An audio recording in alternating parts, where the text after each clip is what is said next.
तो वही राष्ट्रपति डोनाल्ड ट्रंप ने ईरान को लेकर बड़ा बयान दिया है। उन्होंने कहा कि ईरान के लोग आज़ादी चाहते हैं और वहां के हालातों को देखते हुए ईरान के नागरिक बदलाव की मांग कर रहे हैं।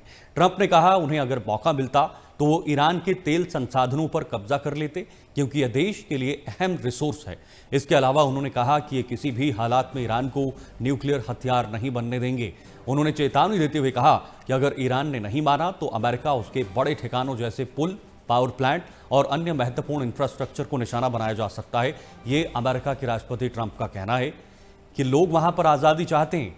उनका एक ही उद्देश्य है कि ईरान में रिजीम जो है वो बदल जाए, चेंज हो जाए, सरकार वहां पर सत्ता बदल जाए और उस सत्ता को पूरी तरीके से उखाड़ फेंका जाए। एक नया सिस्टम, एक नई प्रणाली वहां पर बनाई जाए जिसके तहत ईरान को आगे बढ़ाया जा सकता है। यानी जो अप्रत्यक्ष तौर पर उनका एक संकेत है।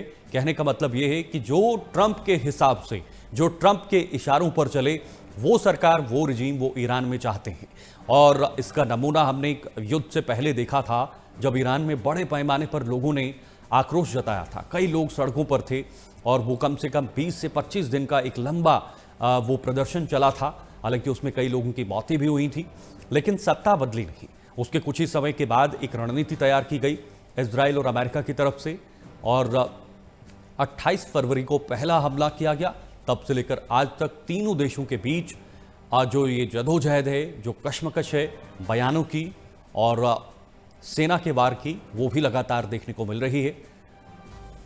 अब परमाणु जो सबसे महत्वपूर्ण है, अमेरिका को सबसे बड़ा डर यह है कि मिडिल ईस्ट में अगर ईरान के पास परमाणु बनता है तो ये आने वाले दिनों में खतरा हो सकता है और इसे एक वैचारिक दृष्टिकोण भी दिया जाता है। इसे एक कट्टरवाद का जो दृष्टिकोण है वो भी दिया जाता है कि अगर वहां पर परमाणु तैयार होता है तो वो मिडिल ईस्ट के लिए या पूरी दुनिया के लिए खतरा हो सकता है। इसलिए हम ईरान को किसी भी कीमत पर परमाणु नहीं बनाने देंगे और इसी पर ये सबसे बड़ी लड़ाई चल रही है।